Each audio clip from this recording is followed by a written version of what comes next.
Tidak semua tempat membentuk manusia dengan cara yang sama. Ada wilayah yang mengajarkan hukum, ada wilayah yang membiasakan kontrak, dan ada pula tempat seperti Notcry. Di sana, yang bertahan hidup bukanlah yang paling benar, melainkan yang paling cepat beradaptasi. Hukum tak pernah benar-benar tetap, peluang selalu terlihat menggiurkan, dan ilusi mudah sekali menelan orang yang datang dengan harapan yang terlalu polos. Di tengah huru-hara itu, ada satu suara kecil yang nyaris tak terdengar, tersembunyi di balik riuh langkah para treasure hoarder yang selalu mengejar harta karun.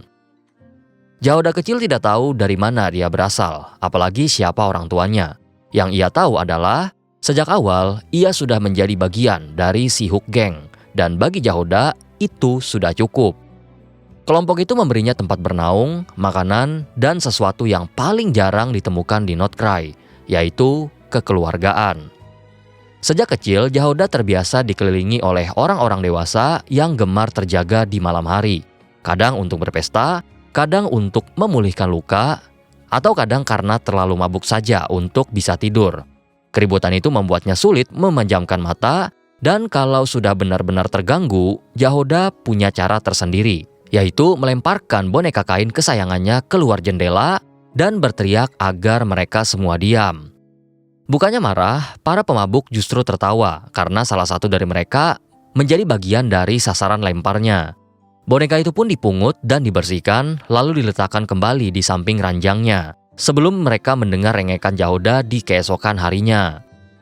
Meskipun masih kecil, Jahoda juga sering ikut dalam misi. Sifatnya yang polos dan tubuhnya yang mungil membuat banyak urusan jadi jauh dari kata mulus.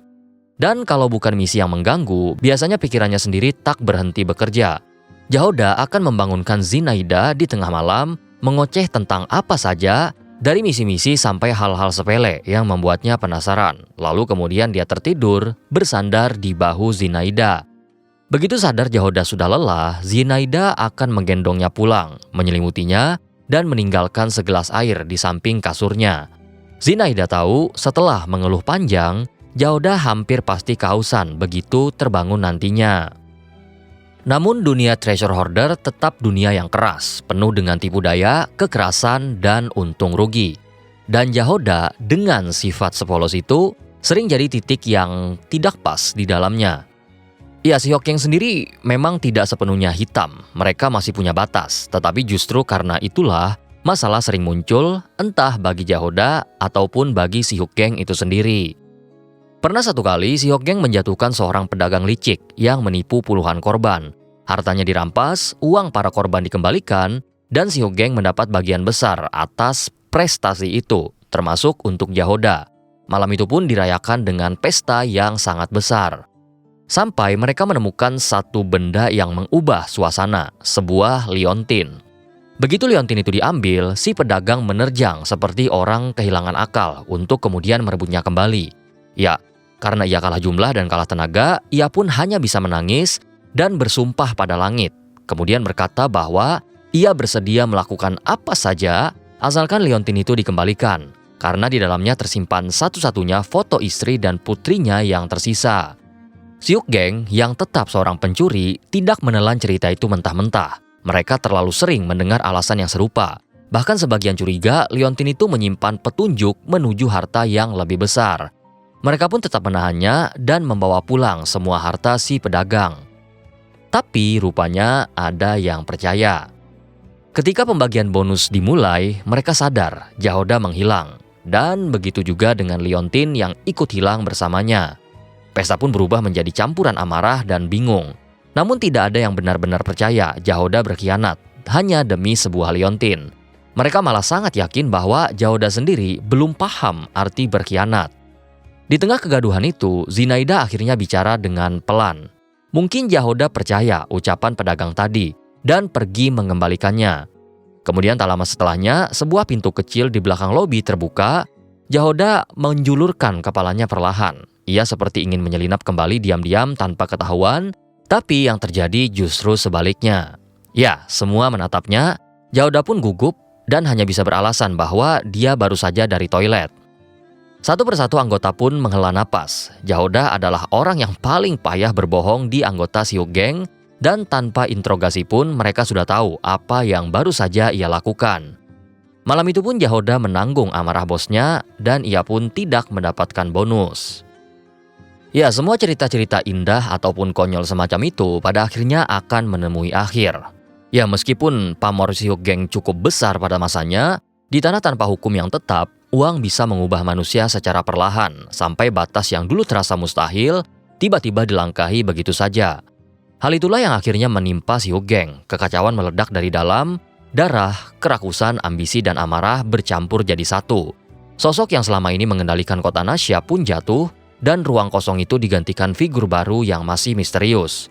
Siu Geng tercerai-berai, banyak yang memutus hubungan sepenuhnya, seolah geng itu tidak pernah benar-benar ada. Tetapi, hal itu tidak berlaku bagi Jahoda. Kebaikan hati Jahoda tertutup kabut amarah. Ia tidak tahu bagaimana cara melanjutkan hidup ketika rumahnya dihancurkan dari dalam. Yang ia tahu, setiap malam ia berlari, memburu sosok yang ia yakini sebagai akar dari kehancuran. Dari satu sumber informasi misterius, Jahoda mendapatkan sebuah nama, yaitu Raftan. Sejak saat itulah rumor mulai menyebar. Orang-orang mulai membicarakan pembunuh yang berkeliaran di perkemahan ke perkemahan. Ada yang berkata bahwa ia adalah mayat hidup, dan ada pula yang mengatakan dia hanyalah sebuah roh. Ada pula yang bersumpah ia telah berubah menjadi Wild Hunt, yang kemudian membuat teror tersebut mulai menyebar. Tapi hanya Raftan yang tahu sebenarnya bahwa sosok yang menakutkan itu tidak memburu semua orang. Dia hanya mengincar Raftan.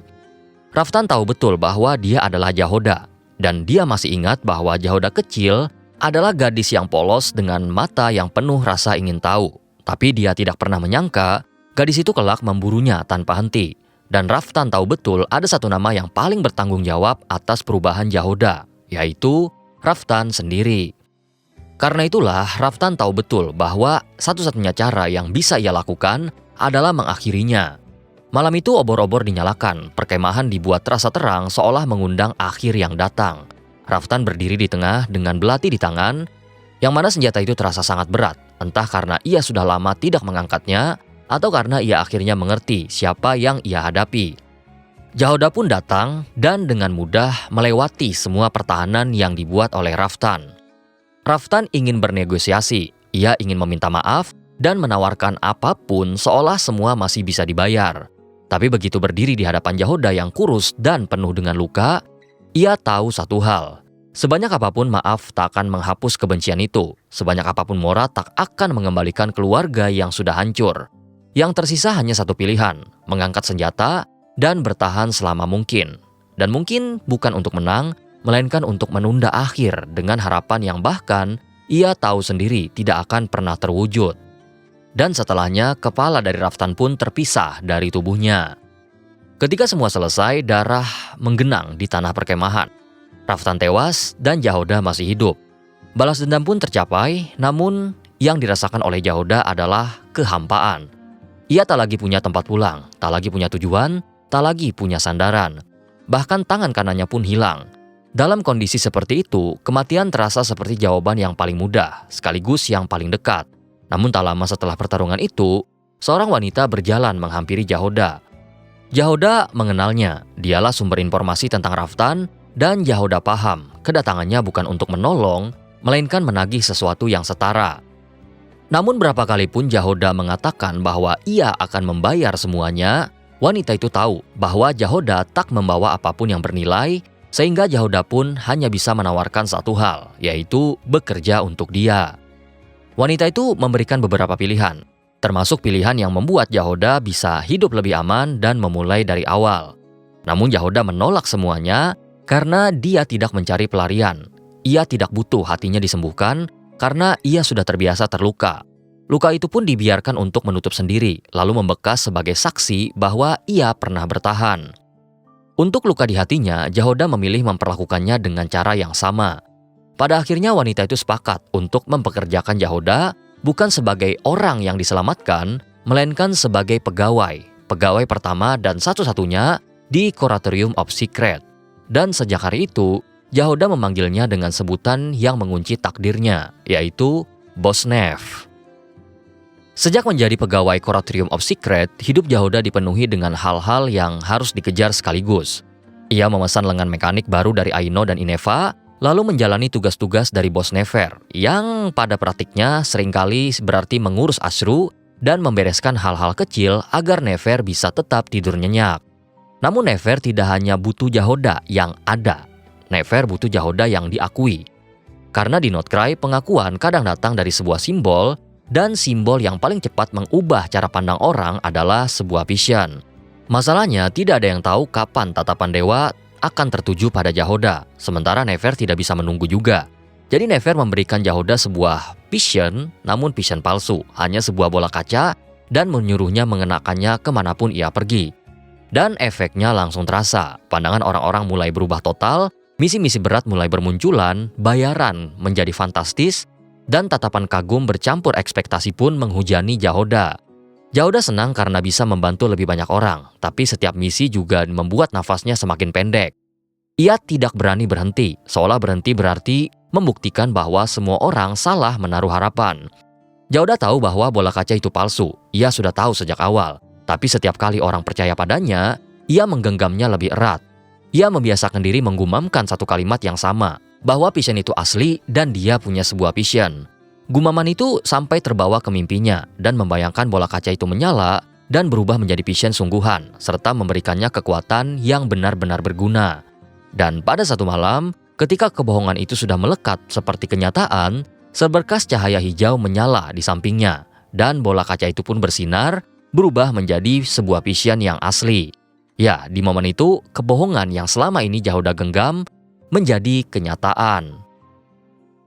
Ya, meski masa lalu Jahoda sudah sekeras itu, sifat polos dan cerobohnya tidak hilang.